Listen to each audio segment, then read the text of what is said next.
much. Thank you. Thanks very much, Kathy. So the name's Patrick, but everyone calls me Paddy. So you're welcome to call me Paddy, no problem there. It's a nickname I picked up at school. Now the only person who calls me Patrick is my mum. And normally it's when I'm in a bit of trouble. And it's Patrick. So no, don't worry. But Patrick's also fine. I'm comfortable with both.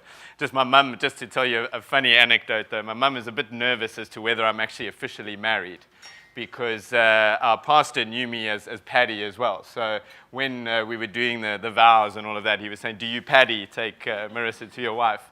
And she was like, "But you're not Paddy, you're Patrick. So, is this actually official?"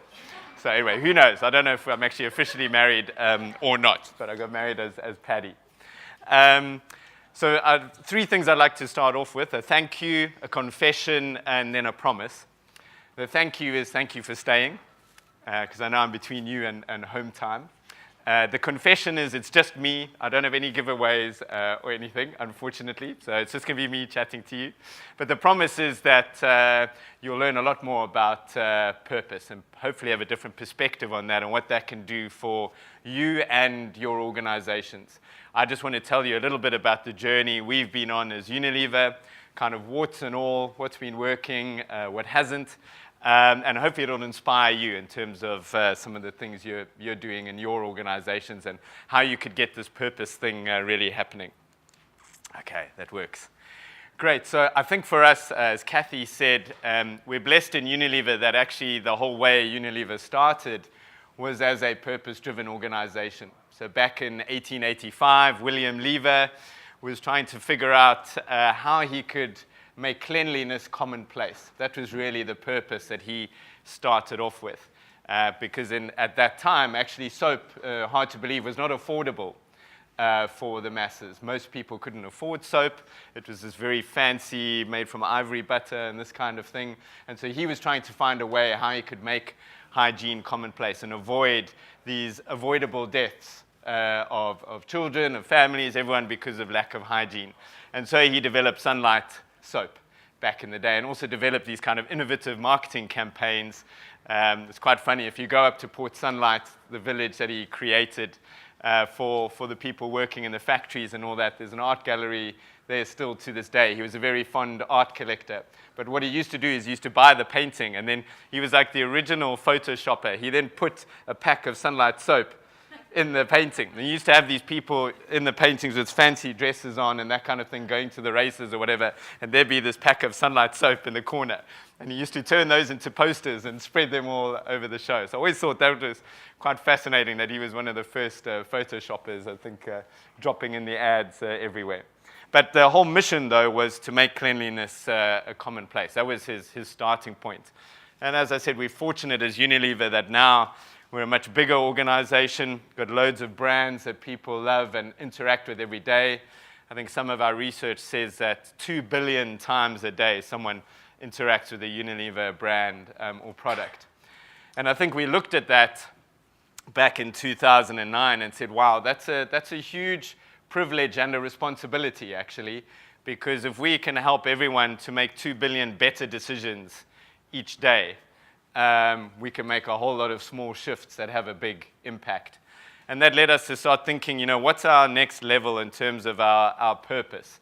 William Lever had this great vision around making cleanliness commonplace. How do we take that forwards? And how do we make sure that we live up to this responsibility that we've got?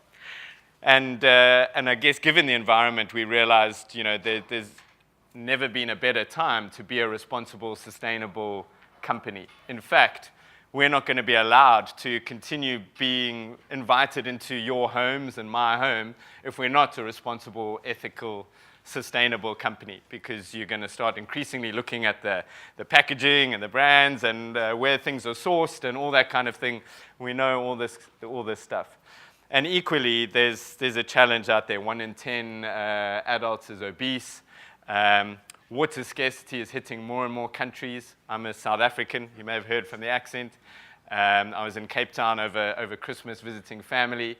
And you may not know, but Cape Town's in a water crisis situation at the moment.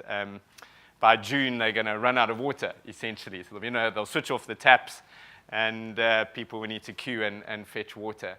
So something that hasn't happened in a century. And that happened in Sao Paulo in Brazil. It's happening in Chinese cities as well. There's a number of water-scarce countries around the world. And then we look at Unilever and we say, well, hang on, most of our products use water. We're actually making you use water. So what's our role in that then? You know, are we a responsible company if we're making you use all this water? I worked in our Chinese business for a few years, and we brought out one of the leading environmentalists, Jonathan Porritt, who works for Forum for the Future. And we got him to open one of our leadership programs where we were trying to get our young leaders to figure out different ways that our beauty brands, things like Dove and that sort of thing, could use packaging differently, not use as much packaging, and find ways to be more environmentally sustainable and encourage the right behaviors. But he opened that program in a really clever way.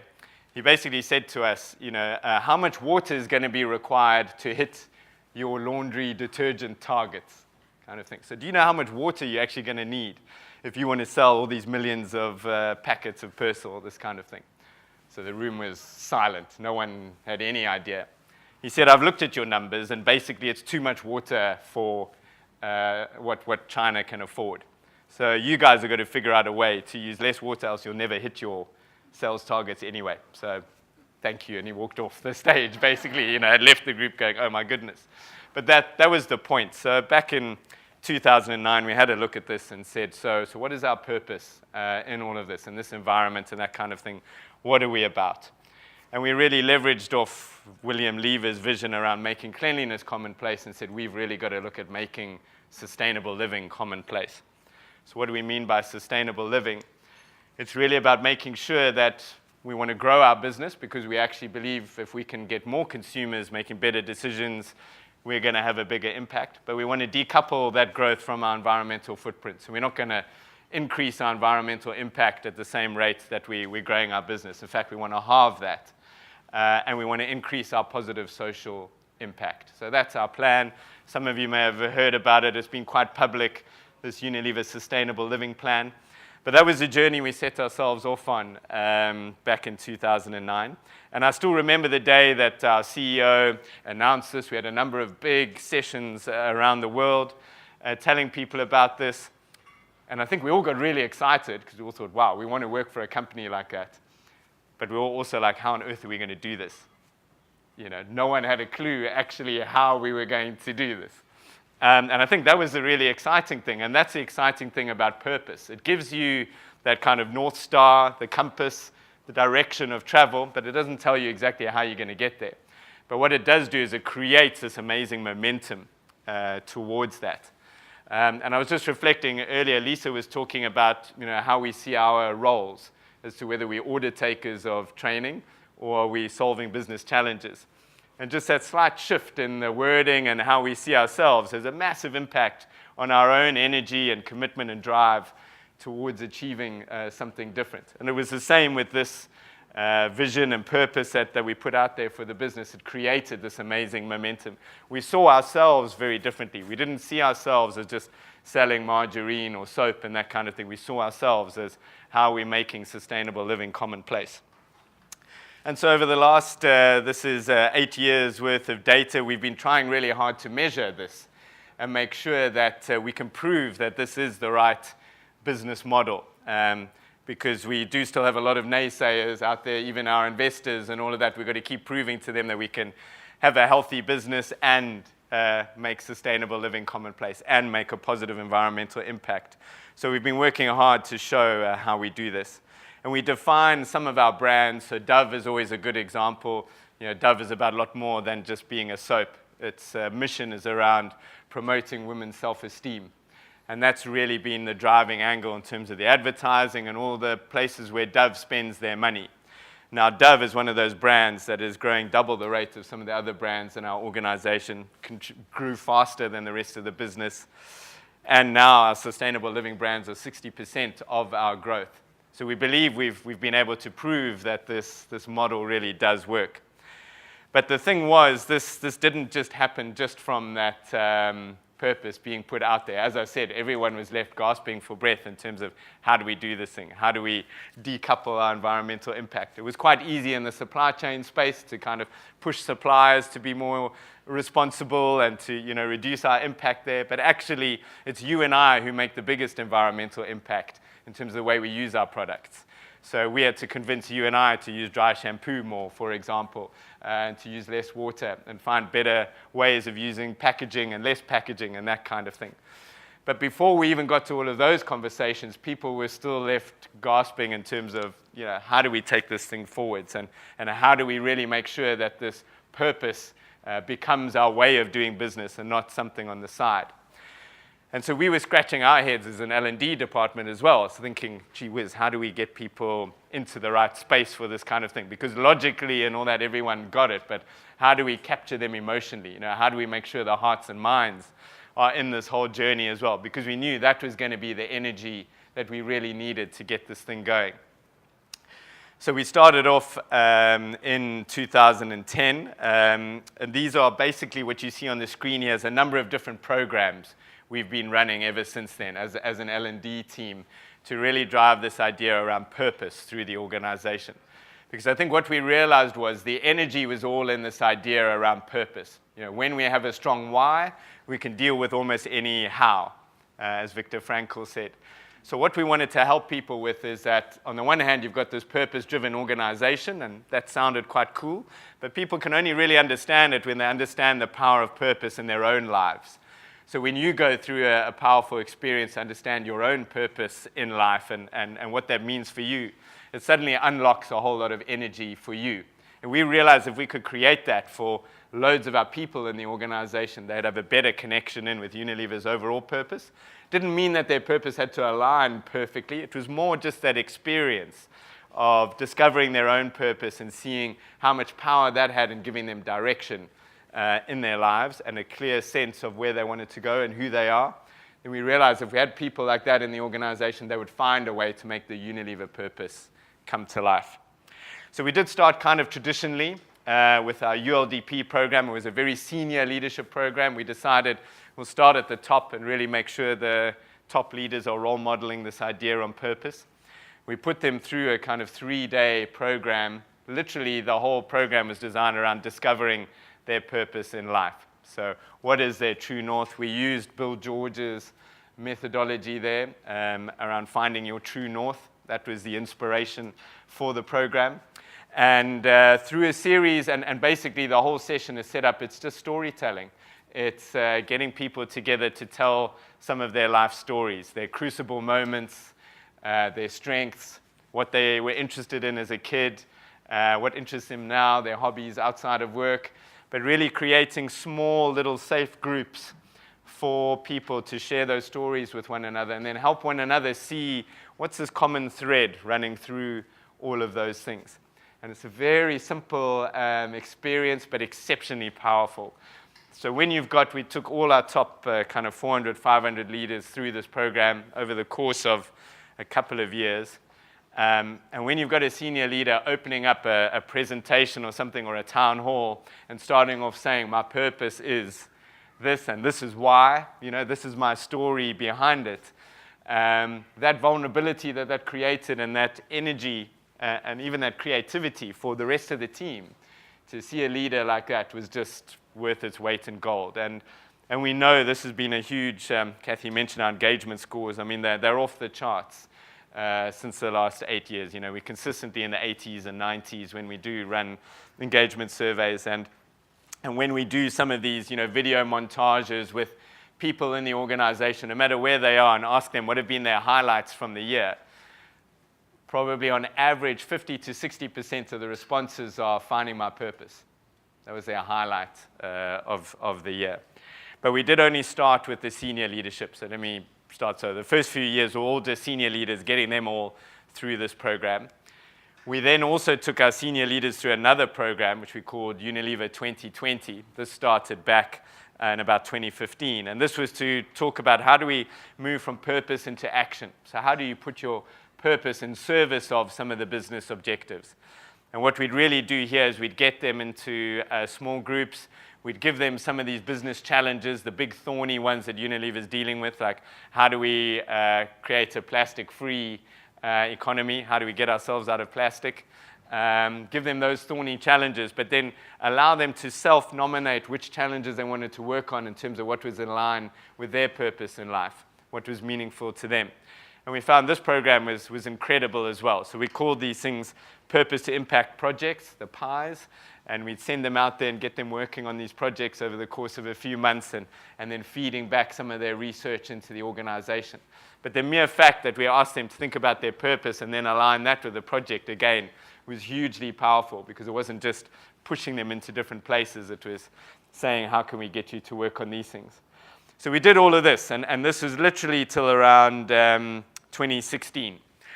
And then a few people started saying, well, why is this only the preserve of the senior leaders? Why are you only talking purpose about them? Having them all talking this, there was this groundswell with people saying, well, hang on, what about the rest of us here? There's 170,000 people in this organization, and you're focusing on the top 700. But then there was also some resistance because people were saying, well, this can only happen over 3 days of intense soul searching and this kind of thing. We can't just do this at scale, because then you're going to reduce the quality. As soon as you go quantity, we can't do 3 days, take everyone out for 3 days. You can maybe do a day or half a day. And as soon as you say a day, everyone's asking you to do it in half a day. The story, I'm sure.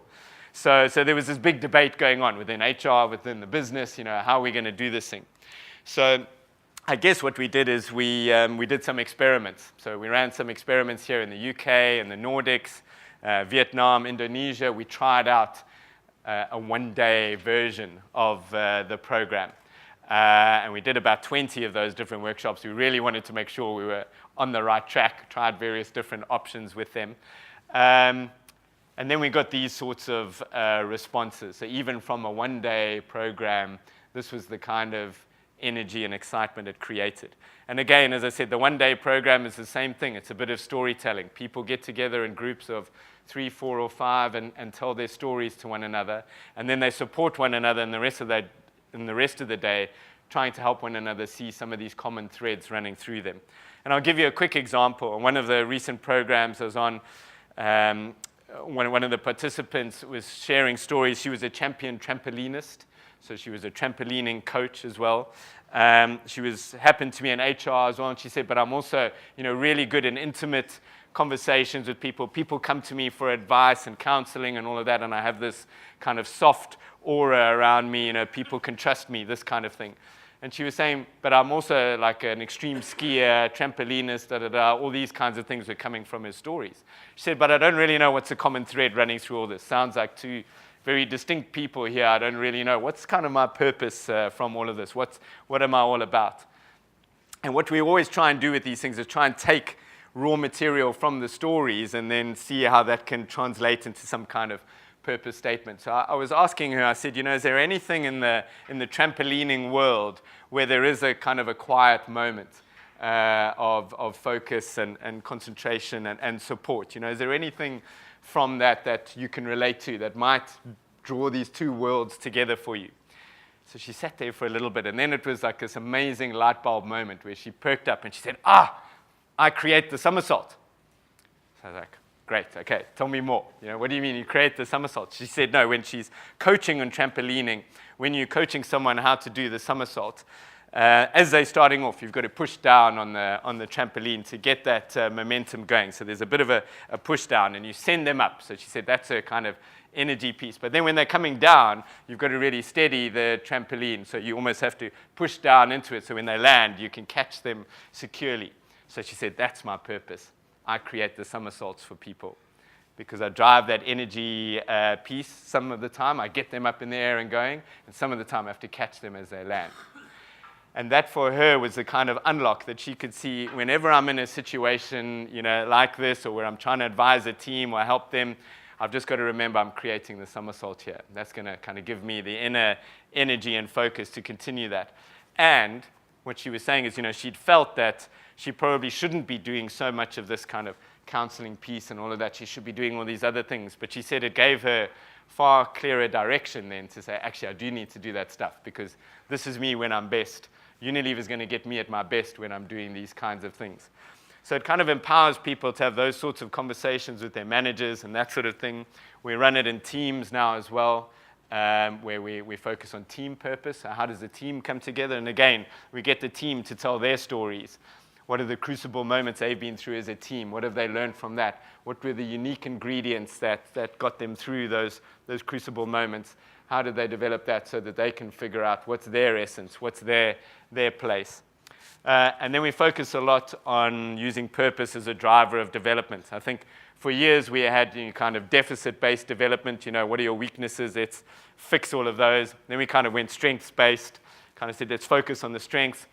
We've tried to bring the two together in purpose, I guess, and say, let's focus on your purpose and see how do we develop you to express your purpose more effectively through your work. So how do we ensure you're doing roles, projects, getting experiences that are going to help you express that purpose more clearly? How are we going to help you create the somersault, for example, for some? So now in our development plans, we get everyone to write their purpose at the top. And it's normally some funny phrase like that, create the somersault. Another person on a workshop said they're the Lego whisperer. And they're a big fan of Lego as a kid, love building it. And nowadays, they actually, was someone in my team, they design leadership programs. And she was saying for her, it's like putting all the Lego blocks together into the perfect model. And she felt she's really good at doing that kind of thing. So she always wants to focus on, so I always know who to go to for good design, because she's always going to give me a great Lego design, being the Lego whisperer. But it's funny, they're kind of little brand phrases, little things. We normally describe them as the key that unlocks your energy in a situation, because it's easy to forget that you're unique and that you bring something unique to the party when work can be quite dehumanizing. And we're also on a big mission to drive us being more human at work. You probably have heard some from the World Economic Forum and that kind of thing, the march of the machines coming at us. How can we be more human at work?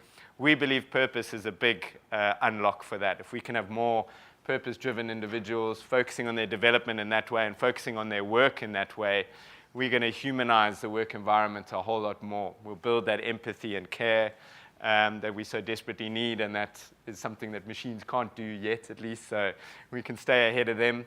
But we believe that's really going to be the way we are going to march forwards, not only as an organization on our organizational purpose, but also keeping people engaged, resilient, and focused. And so that brings me to the last point, actually, purpose as a driver of well-being. We've put it firmly within our well-being model as well, that whenever we coaching and training people on well-being and how they can develop their well-being more effectively, we say it starts with being purposeful and figuring out how you can be purposeful in your work, in your place here, and then focusing on the other elements of that well-being framework. So we've tried to embed it sort of everywhere. And what's great is it's quite quick that this becomes a way of doing things and people requesting it rather than you trying to push this on them. So we have had leaders and different countries who've resisted it for a bit and kind of said, this is all hogwash kind of stuff. But you get them on a workshop, or you get some of their team on the workshop and their team coming to them going, wow, this is amazing. I'm just so focused now, so excited, all that kind of thing. They very soon turn the corner. So we see it as a very powerful weapon, I guess, in our arsenal to really get the organization focused, make a really big impact on the organization. And it has an amazing side benefit that through the workshops, the way people are sitting in those small groups and connecting, the stories that they're telling with one another, just has an amazing, again, as I said, humanizing effect. Because they don't see one another as a colleague who they meet at the coffee station and this kind of thing anymore. They see one another really as people. And that in a team is just super powerful, as I'm sure you all know. So we also use it as a powerful team kind of engagement tool. So if I've got a leader who's a bit skeptical about this whole thing, I'll say, I've got this great team session for you. You've got to do this, Now, I don't say the purpose thing too much until he's there, and then it's too late. So yeah, I hope I've lived up to the commitment to kind of give you a bit more sense of purpose in our journey and that kind of thing. Sorry I didn't have any giveaways, but very happy, hopefully, to chat some more about it. I mean, we've tried to learn a lot along the way. I know a lot of organizations are grappling with this idea around purpose. Some have got a great purpose as an organization, but then how to make that live in the people. I think that's the journey we've been trying to go on to try to get everyone focused on it. So thanks for the time. Thanks for staying again. Yeah, hope it was good.